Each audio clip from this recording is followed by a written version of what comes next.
Our initial trial has been in the disease of adults called chronic lymphocytic leukemia. It's disease that's usually in elderly people, almost never younger than age 40. It's the most common leukemia in the United States with about 15,000 cases. And importantly right now, it has no curative therapy other than those who are young enough to have a bone marrow transplantation, and that's the allogeneic form of bone marrow transplantation. Usually means that you have to have a matched donor, and so most patients can't get that usually because they're too old. Last August, we reported the results of our first pilot trial in this area, treating patients with chronic lymphocytic leukemia with CAR-modified T cells. And since then, we've continued to treat patients, and what I'll do is just describe some of the results from this.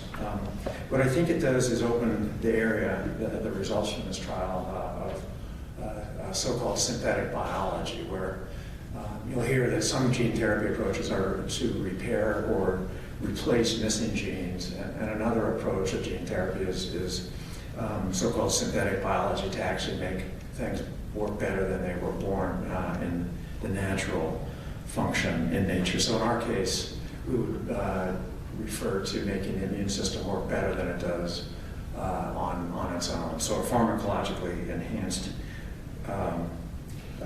immune system. And the reason for that is that the immune system in general, while it's very good at most viral infections, and it has not generally controlled cancer. So CAR T cells are described here. They're a form of personalized medicine, really ultimately personalized medicine, where cells are reprogrammed genetically by inserting a chimeric antigen receptor into this cell, so that then they can then bind to tumor cells and then kill those cells. So the chimeric antigen receptor is shown in this cartoon here. It has a so-called lock and key function where an antibody, here shown here as a single chain FV or a SCFB, it's a small part of an antibody, is genetically linked to other molecules which signal T cells to both divide and then to kill their targets. And so this works in a way that's fundamentally different than the natural immune system, where there's a T cell receptor which binds with much lower avidity or tightness to its target, and therefore doesn't activate the T cell as strongly. There are a number of trials now using CAR T cells ongoing in the United States and actually in Europe as well. A list of these is shown here. These are all occurring at academic centers and at the NIH, and I've listed them alphabetically at the bottom. They are targeting different molecules on the B cell malignancies, ranging from the kappa light chain, which is part of the B cell receptor, to molecules like CD19 and CD20. And the protocol that we reported has targeted CD19. The study design is shown here, and it's listed in full at the clinicaltrials.gov website. And it uses two ingredients that are required to manufacture the CAR T cells that both must be made under clinically compliant, FDA compliant conditions. So one is a lentiviral vector that expresses the CD19 specific CAR, and then shown here in the upper left. And this is the single chain antibody, and then there's downstream signaling molecules such as 4-1BB and the CD3ZA chain.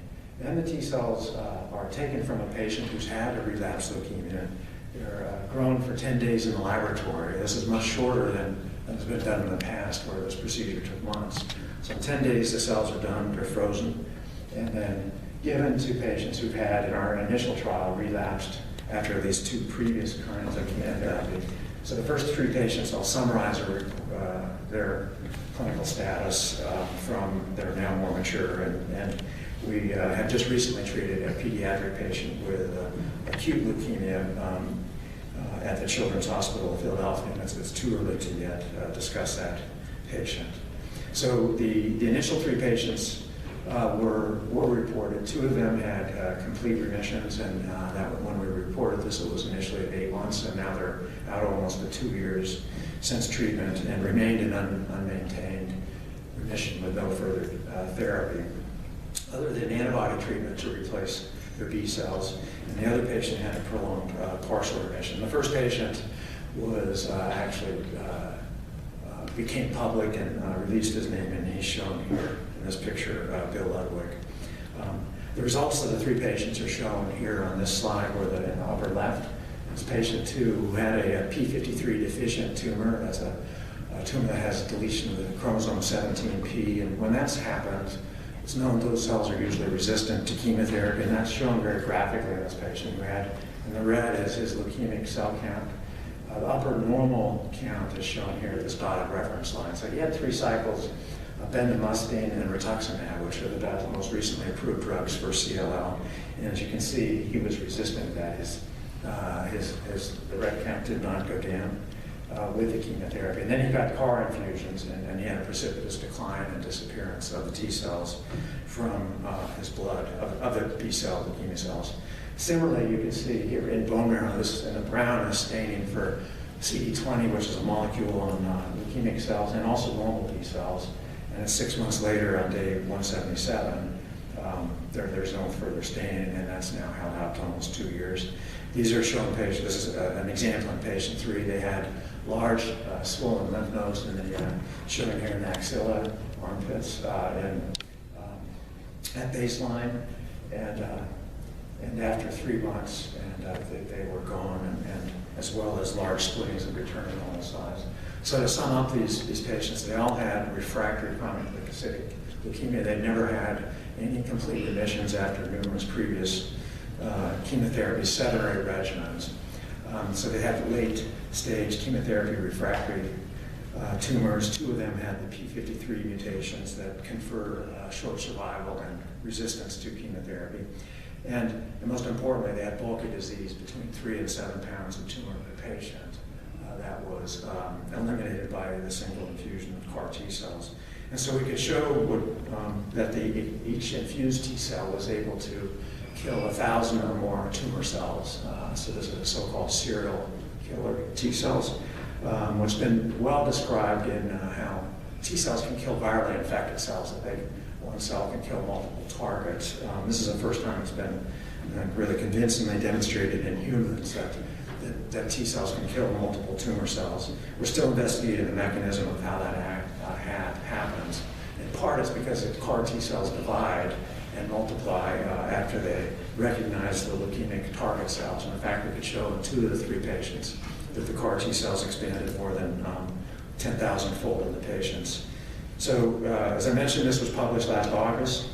It was then covered in the lay press and in the New York Times. The patients really made this a big story because of the story they told. And Bill, the first patient said that he felt like normal, like he did 10 years before his diagnosis. He gained 40 pounds after treatment, and he's now remains that way.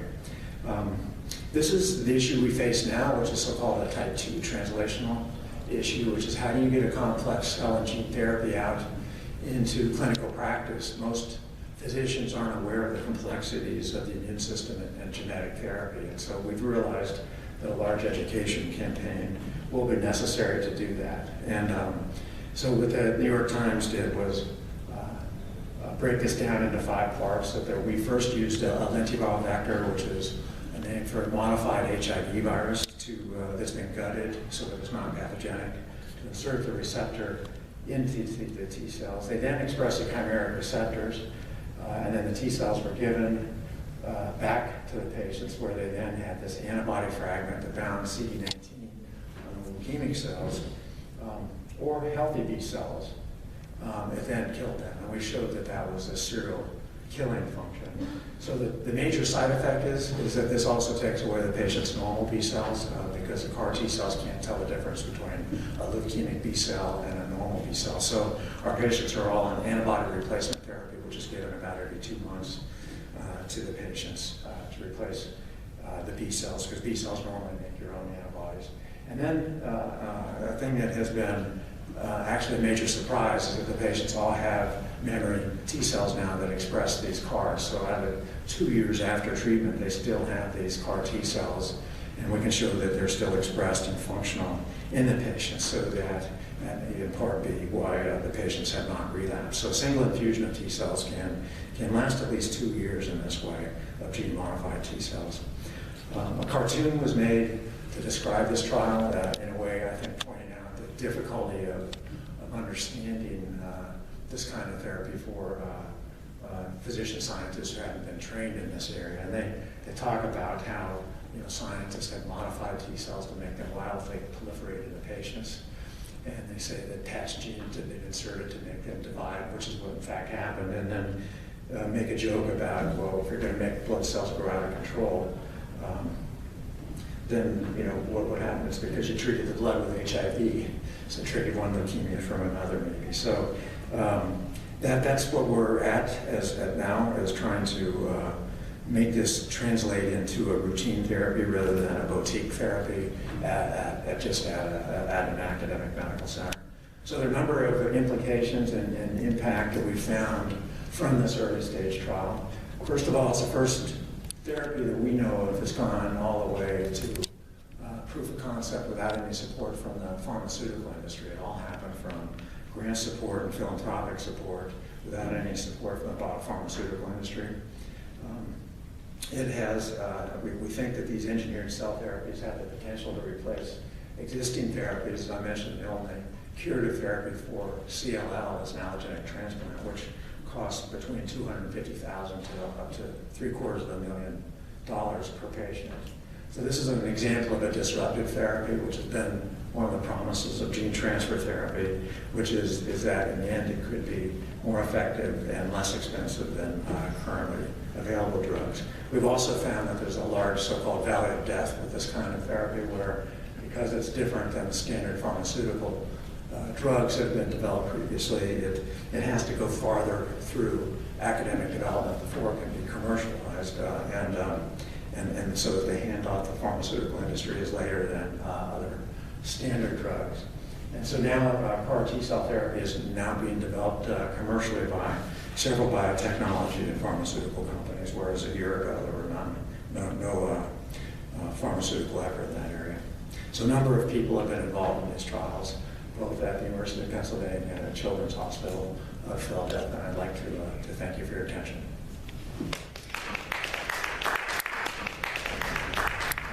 Yes. What's the potential for use of this kind of technology for other forms of cancer? So that's a great question. I think there has been a report from Baylor, the Malcolm Brenner's group, in childhood neuroblastoma that a CAR targeting GD2 was able to target successfully a metastatic tumor in children. We have a trial underway right now with a mesothelin CAR, and that would be for pancreatic cancer and ovarian cancer, and we're just beginning that, but we've seen anti-tumor activity in our first 2 patients. So the issue facing the field there, and that's probably the main issue for the field in the next 5 years, is how to target where you don't have a dream target like we do with CD19. Because an adult can get along fine without B cells. We've already had to tackle that as oncologists with rituximab therapy, which also depletes B cells. So the area of solid tissues, that issue is going to be that we don't have that dream target like CD19, and then so these on-target but off-tumor effects are more important in solid tumors. So the observation that you made about the patients developing memory T cells against cancers, that's a real key observation, because those are the cells that's going to last for a long time, will provide immune surveillance against cancer relapse. So the question is that, do you observe the memory T cells in all the patients you treated, or just? So, well, it correlates, we think. So we have seen it in our first 3 patients, out to as far as we have samples now. And both at high levels, both in the bone marrow and the blood. They have homeostasis for mechanisms we don't yet know, whether it's antigen dependent on, for instance, newly emerging B cells from bone marrow derived common lymphoid progenitor cells that have a CD19 target. We can't find CD19 targets in the patients, on leukemia now. So since there's no detectable leukemia, so how they persist long term, we don't know. And it has, major implications then to preventing relapse. And I think most people from many fields sort of converging now think that you need long-term immune pressure to have long-term, tumor control. Yes, Senator. What's your relationship now to the biopharma that's developing this? And it seems strange to me to get all the foundation funds, and now biopharma's picking it up. So what's the transition there? So it's been, in a way, we've had the one cell-based therapy, that's approved is Provenge for metastatic castrate-resistant prostate cancer. So that happened just in 2010. So this ultimately personalized medicine where, the patient's own cells are used as a therapy. Each one is a lot released. It's a single lot. So it's not the usual drug in a vial where it's the same for everyone. Now the attractive part about CARs is that at least the vector is off the shelf and is the same for everyone, but the T cells still have to be autologous. So that's never been really successfully exploited in the pharmaceutical industry, that kind of Red Cross-like model. So that's been a challenge. Or do you get long-term B-cell depletion because of the memory? Yes, we do. And so, and we can show it's a very deep B-cell aplasia. And and that's why I mentioned their patients are on immunoglobulin gene replacement therapy, immunoglobulin infusion replacement therapy. So that is actually, quite easily managed. But as I'm sure you're well aware, it's possible that using a conditional suicide switch, we could eliminate the CAR cells if we wanted to. And then the B cells. Mutating the B-cell population so it was no longer recognized. Yeah, so there are a number of other ways potentially to have a less severe B-cell aplasia and still target B-cell. For instance, the idiotype is a target that could be done, but then that would then be tumor cell specific. So whether it turns out CD19 is required in the human immune system more than the mouse, and I think a lot of people hadn't realized that because a CD19 deficient mouse is fairly healthy. And it was only until a paper in the New England Journal of Medicine a few years ago from New York reported children, an autosomal recessive B-cell deficiency of CD19, and then kids have a very dysfunctional immune system. Do you see resistant tumor cells? So I think it's very hard for a B-cell, especially a malignant B-cell, to lose CD19. So with even though this is monopressure, it's really a monoclonal anti-CD19 therapy we're using. We've not seen escape variants. Rarely we've seen it in our mouse modeling. So it may be required for the survival of the cells in general, but we expect that will probably happen. And there are a number of backup strategies. For instance, CD20 can be used as a CAR, so the combinations could be done, and if escape variants happen.